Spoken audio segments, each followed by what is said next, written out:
স্বামী বাড়িতে না থাকায় শ্বশুর আমাকে একা পেয়ে যেভাবে আমার সাথে কাজ করল। বন্ধুরা, গল্পটি আপনারা সম্পূর্ণ শুনলে আপনাদের মেশিন দিয়ে পানি চলে আসবে। আপনারা হাতের কাজ করতে বাধ্য হবেন। হাতের কাজ করার আগে অবশ্যই হাতের কাছে টিস্যু রাখবেন এবং কানে হেডফোন লাগিয়ে গল্পটি শুনবেন। হ্যালো বন্ধুরা, তোমরা সবাই কেমন আছো? আমার নাম নেহা এবং আমার বিয়ে হয়ে গেছে 4 বছর। আমার বয়স 25 বছর।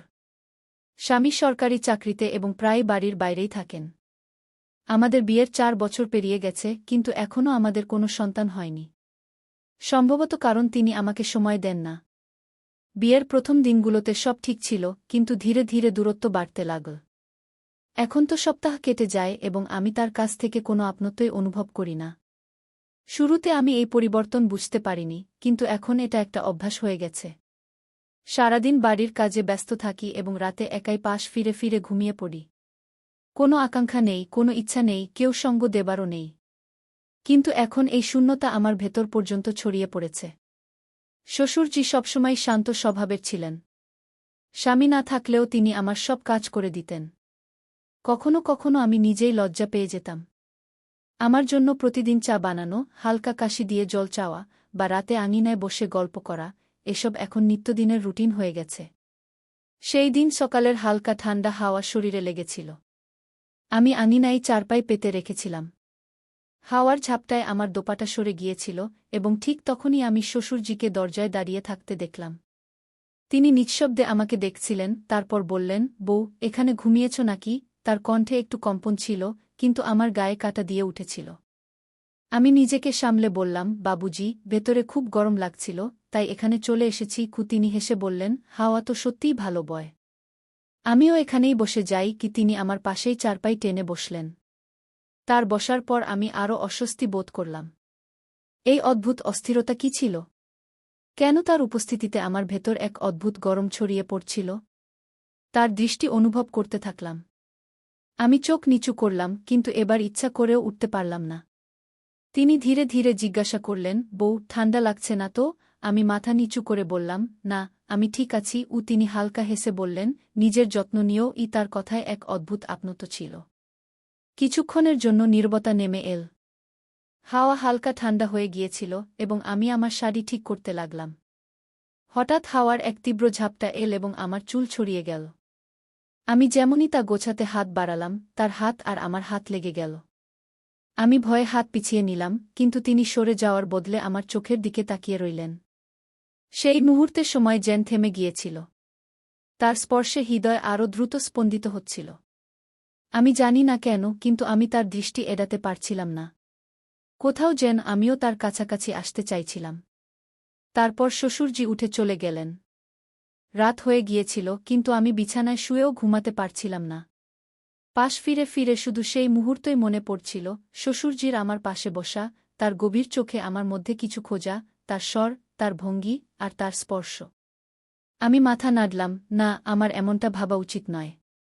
কিন্তু কি করব? যখনই চোখ বন্ধ করি, সেই মুহূর্তগুলোই সামনে ভেসে ওঠে। হৃদয়ের কোনো কোণে এক অদ্ভুত অনুভূতি জন্ম নিচ্ছিল। সকালে উঠে দেখলাম শ্বশুরজি আগে থেকেই আঙিনায় দাঁড়িয়ে আছেন। তার মুখে সেই গভীর হাসি ছিল। আমি চোখ নিচু করলাম এবং দ্রুত রান্নাঘরে চলে গেলাম।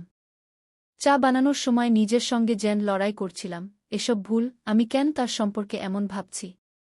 চায়ের ট্রে নিয়ে যখন তার কাছে পৌঁছলাম, তিনি আগের মতোই মুখে। 4 বছর ধরে মনে যে খালি ভাবটা আমি উপেক্ষা করে আসছিলাম, তা কি এখন পূরণ হতে শুরু করেছে? শ্বশুর মশাই আমাকে কখনো ভুল দৃষ্টিতে দেখেননি, কিন্তু আজ প্রথমবার মনে হলো আমি একা নই, কান্না করছি। কেউ একজন আছেন যে আমাকে বোঝে, আমার দিকে তাকায়, আমার ক্লান্তি অনুভব করে, আমার নীরবতার মধ্যে লুকানো শব্দগুলো শোনে। কিন্তু এটা কি ঠিক? আমি কি এমন কোনো পথে হাঁটছি যেখান থেকে ফিরে আসা কঠিন হবে? কিছুক্ষণ পর আমি রান্নাঘরে যেতে যেতেই তার কণ্ঠ শোনা গেল, বউ, সন্ধ্যায় মাঠে যাবে? আমি থমকে গেলাম। অজান্তেই আমার ঠোঁটে হালকা হাসি ফুটে উঠল। দেখে নে বাবুজি, বলেই আমি তাড়াতাড়ি রান্নাঘরে চলে গেলাম। তখনও আমার হৃদয় দ্রুত স্পন্দিত হচ্ছিল। এই অনুভূতিটাকে কি নাম দেব জানি না। যা ঘটছে তা কি ভুল? কিন্তু সত্যি বলতে, এখন এই অনুভূতিগুলো থেকে পালাতে ইচ্ছে করছিল না। সকাল থেকেই মনে অদ্ভুত অস্থিরতা কাজ করছিল। বারবার মনে হচ্ছিল আজ আমি শ্বশুর মশাইয়ের সাথে মাঠে যাচ্ছি। নিজেকে অনেক বোঝানোর চেষ্টা করেছি যে এটা একটা সাধারণ দিনের মতোই হবে, কিন্তু সত্যি বলতে আজকের দিনটা সাধারণ ছিল না। আজ প্রথমবার নিজেকে মিথ্যা বলতে পারছিলাম না। শাড়ি ঠিক করতে গিয়ে আয়নায় নিজেকে দেখলাম। কি খুব বেশি প্রস্তুতি নেওয়া উচিত? এই ভাবতেই নিজেকে ধমক দিলাম, কি করছো নেহা, এটা তো শুধু মাঠে যাওয়া, আর কিছু না। কিন্তু হৃদয়ের কি করব? আজ প্রথমবার শ্বশুর মশাইয়ের সাথে সময় কাটানোর সুযোগ পেয়েছি। বাইরে বেরোতেই দেখি শ্বশুর মশাই ইতিমধ্যে গরুর গাড়ির পাশে দাঁড়িয়ে আছেন। তার চোখে সেই গভীরতা ছিল যা আমাকে অস্থির করে দেয়। তিনি হালকা হাসলেন এবং বললেন, আসো বউ, বসো। আমি একটু দ্বিধা করলাম, কিন্তু ধীরে ধীরে গাড়িতে উঠে বসলাম। শাড়ি সামলাতে একটু কষ্ট হচ্ছিল, তখনই শ্বশুর মশাই হাত বাড়িয়ে দিলেন। তার হাত আমার হাত স্পর্শ করতেই একটা হালকা কাঁপুনি সারা শরীরে ছড়িয়ে গেল।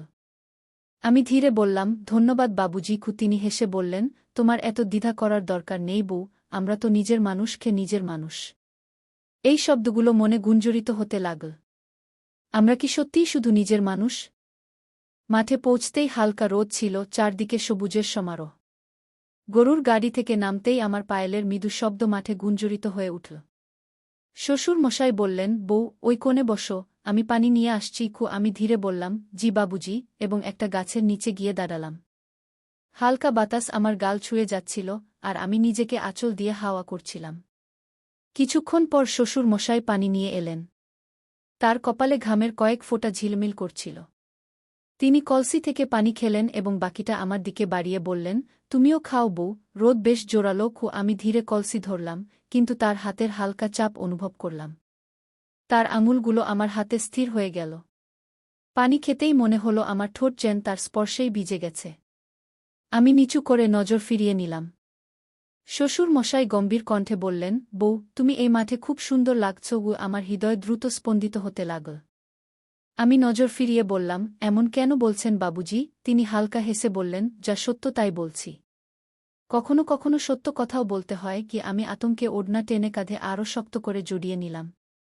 কিন্তু নিজেকে এই বিশ্বাস দিতে পারছিলাম না যে যা অনুভব করছি তা ভুল। ঠিক তখনই একটা হাওয়া এসে আমার শাড়ি একটু সরিয়ে দিল।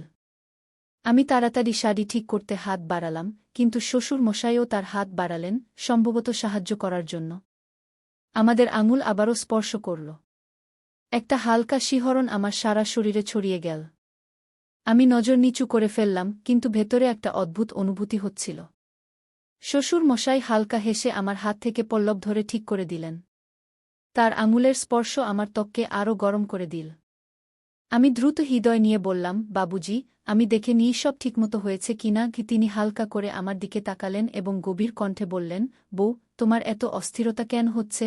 আমি হতভম্ব হয়ে মাথা নিচু করে ফেললাম। কিছু বলতে চাইলাম, কিন্তু ঠোঁট শুকিয়ে গিয়েছিল। সত্য বলার সাহস ছিল না, আবার লুকানোর শক্তিও ছিল না। দিন যত যাচ্ছিল, শ্বশুর মশাইয়ের পাশে থাকা সত্ত্বেও নিজেকে তার কাছাকাছি অনুভব করছিলাম।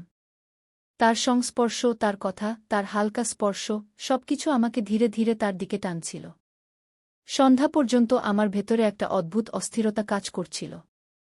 এটা কি শুধুই একজন বউয়ের শ্বশুরের প্রতি শ্রদ্ধা, নাকি আমার ভেতরে একটা নতুন আকাঙ্ক্ষা জেগে উঠছে? সন্ধ্যা হয়ে গিয়েছিল, মাঠে সূর্য ডুবে যাচ্ছিল।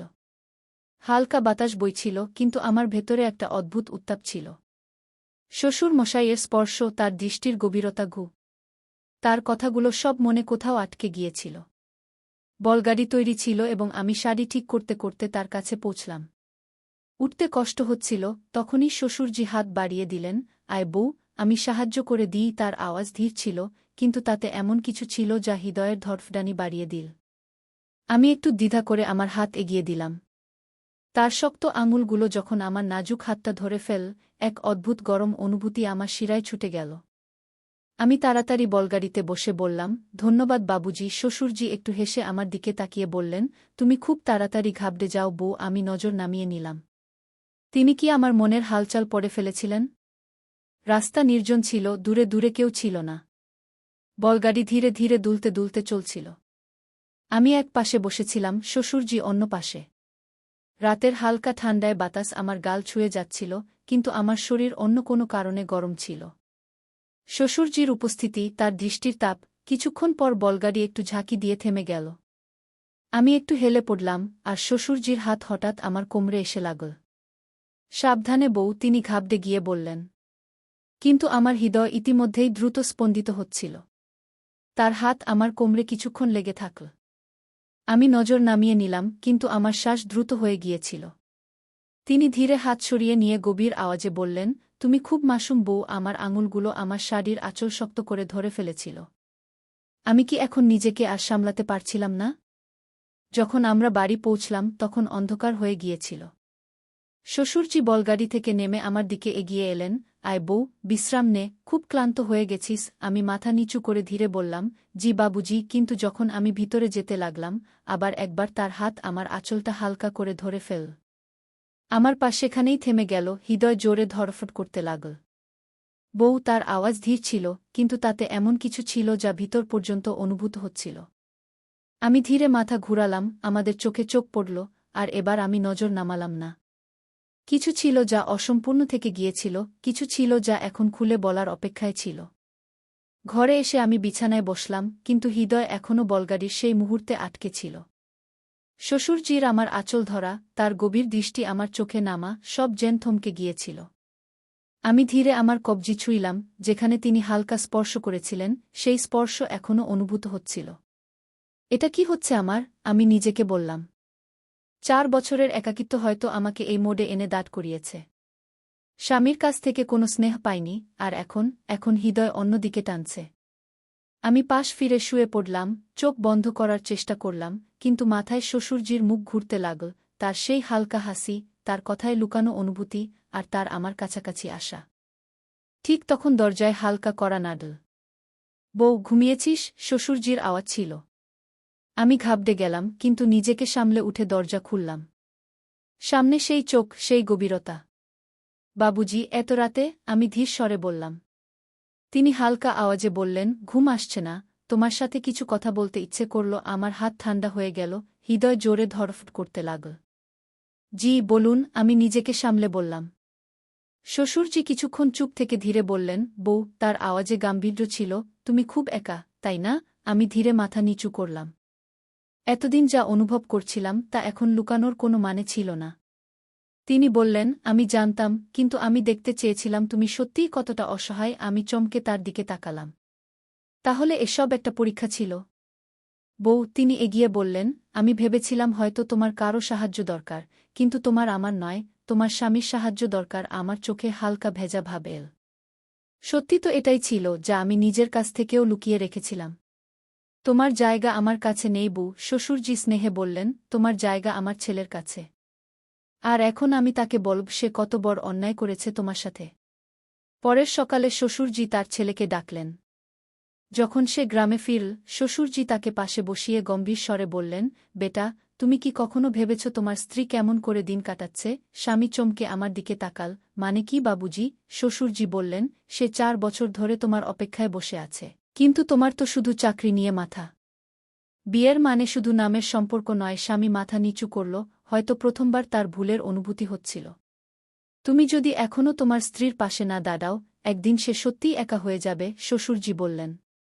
এখন সিদ্ধান্ত তোমার হাতে, হয় তোমার সম্পর্কটা বাঁচাও, নয়তো তারপর তাকে এভাবেই কষ্টে ছেড়ে দাও। স্বামী কিছুক্ষণ ভাবলেন, তারপর আমার দিকে তাকালেন। আমার মুখে আশা ছিল, কিন্তু ভয়ও ছিল। তারপর তিনি শ্বশুরের পা ছুঁয়ে বললেন, বাবুজি, আপনি ঠিক বলেছেন। আমি এখন থেকে চাকরি ছেড়ে দেব এবং আমার স্ত্রীর সাথে থাকব, ক্ষেত সামলাব। কিন্তু এখন তাকে একা ছাড়ব না গিয়ে। কয়েক মাস পর সবকিছু বদলে গিয়েছিল। স্বামী চাকরি ছেড়ে দিয়েছিলেন এবং পুরো সময় বাড়িও খেতে দিতে শুরু করেছিলেন। এখন তিনি আমার সাথে ছিলেন, আমার হাত ধরার জন্য, আমার সুখ দুঃখের সাথী হওয়ার জন্য। ধীরে ধীরে আমিও বদলাতে শুরু করলাম। এখন আমি একা ছিলাম না, এখন আমার দুনিয়া পূর্ণ হয়ে গিয়েছিল। কয়েক বছর পর আমাদের গোদও ভরে গেল। 1 নয়, 2 ছেলের সাথে আমাদের পরিবার সম্পূর্ণ হয়ে গেল। শ্বশুরজি আমাদের দেখে হাসতেন। তিনি শুধু একজন শ্বশুরের নয়, একজন বাবারও দায়িত্ব পালন করেছিলেন। তিনি আমার একাকিত্বকে চিনতে পেরেছিলেন, কিন্তু আমাকে ভুল পথে যেতে থেকেও বাঁচিয়েছিলেন। আজ যখন আমি পিছনে ফিরে তাকাই, তখন অনুভব করি যে একজন শ্বশুর যদি চান, তাহলে তিনি তার বউয়ের জীবন সাজিয়ে দিতে পারেন। এই গল্পটি একজন ভালো শ্বশুরের উদাহরণ, যিনি তার বউয়ের অনুভূতিকে বুঝেছিলেন এবং তাকে সঠিক পথ দেখিয়েছিলেন। বন্ধুরা, এই গল্প থেকে আমরা একটি বড় শিক্ষা পাই। একজন স্ত্রীর শুধু স্বামীর নামের প্রয়োজন হয় না, বরং তার সাথে তার ভালোবাসা এবং সময়ের প্রয়োজন হয়। যখন একজন মহিলা বিয়ে করে, তখন সে এই আশা করে না যে তার স্বামী তাকে দামি উপহার দেবে বা উচ্চ মহলে রাখবে। সে শুধু চায় যে তার স্বামী তাকে বুঝবে, তাকে সময় দেবে এবং তাকে অনুভব করাবে যে সে একা নয়। কিন্তু যখন স্বামী তার স্ত্রীকে অবহেলা করতে শুরু করে, তাকে একা ছেড়ে দেয়, তখন সে ভালোবাসা এবং আপনাত্ব অন্য কোথাও খুঁজতে শুরু করে। অনেক সময় এমন হয় যে তাকে অন্য কেউ বুঝতে পারে, অন্য কেউ যে তার একাকিত্ব ভাগ করে নেয়। এবং এটাই সেই মুহূর্ত যখন সম্পর্ক ভেঙে পড়তে শুরু করে। তাই সব স্বামীদের কাছে আমার একটি অনুরোধ, আপনারা আপনার স্ত্রীকে শুধু স্ত্রী হিসেবে না ভেবে তাকে আপনার জীবনসাথী মনে করুন। তাকে সময় দিন, তার অনুভূতিকে বুঝুন এবং সবচেয়ে গুরুত্বপূর্ণ, তাকে সেই ভালোবাসা দিন যা তাকে শুধু আপনার কাছ থেকে পাওয়া উচিত। 2. আপনি যদি এই গল্পটি পছন্দ করেন, তবে লাইক, শেয়ার এবং কমেন্ট করতে ভুলবেন না। আপনি যদি এমন আরও গল্প পড়তে চান, তবে আমাদের পেজ সাবস্ক্রাইব করুন এবং নোটিফিকেশন অন করে রাখুন। মনে রাখবেন, সম্পর্ক ভালোবাসা দিয়েই চলে এবং যেখানে ভালোবাসা নেই সেখানে খালি থেকে যায়। ধন্যবাদ।